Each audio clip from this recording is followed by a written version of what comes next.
కామాంధులకు కన్ను మిన్ను కానడం లేదు. తమ వాంఛలు తీర్చుకోవడానికి మృగాలుగా మారిపోతున్నారు.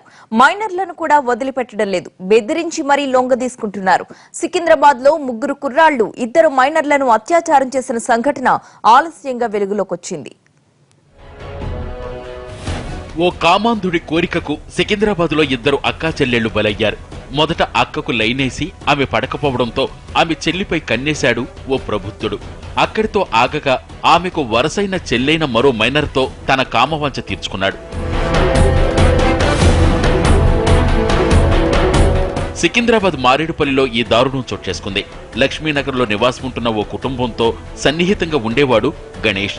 మొదట ఆ కుటుంబంలో పెద్దమ్మాయితో సన్నిహితంగా ఉండి తన దారికి రాకపోవడంతో ఆమె చెల్లెలైన మైనర్ బాలికకు గాలం వేశాడు. మంచివాడిలా నటించి ఆమెతో సన్నిహితంగా మెదిలాడు.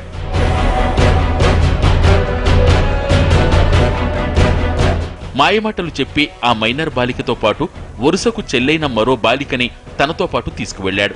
కూల్ డ్రింక్స్ కోసం వెళ్లిన ఆ చిన్నారి ఇంటికి తిరిగి రాకపోవడంతో తల్లిదండ్రులు మారేడుపల్లి పోలీసులకు ఫిర్యాదు చేశారు. మిస్సింగ్ కేసు నమోదు చేసి దర్యాప్తు చేస్తున్న పోలీసులకు అసలు విషయం తెలిసింది. ఉప్పల్లో మైనర్లు 2 ఉన్నట్లు పోలీసులు గుర్తించారు. గణేష్ మాయమాటలు చెప్పి తనపై అత్యాచారం చేశాడని చెప్పింది ఆ బాలిక.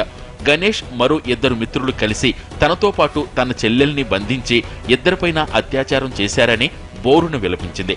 దీంతో అత్యాచారం కింద కేసు నమోదు చేసిన పోలీసులు గణేష్తో పాటు రవికుమార్, ఫ్రాన్సిస్లను అరెస్టు చేశారు.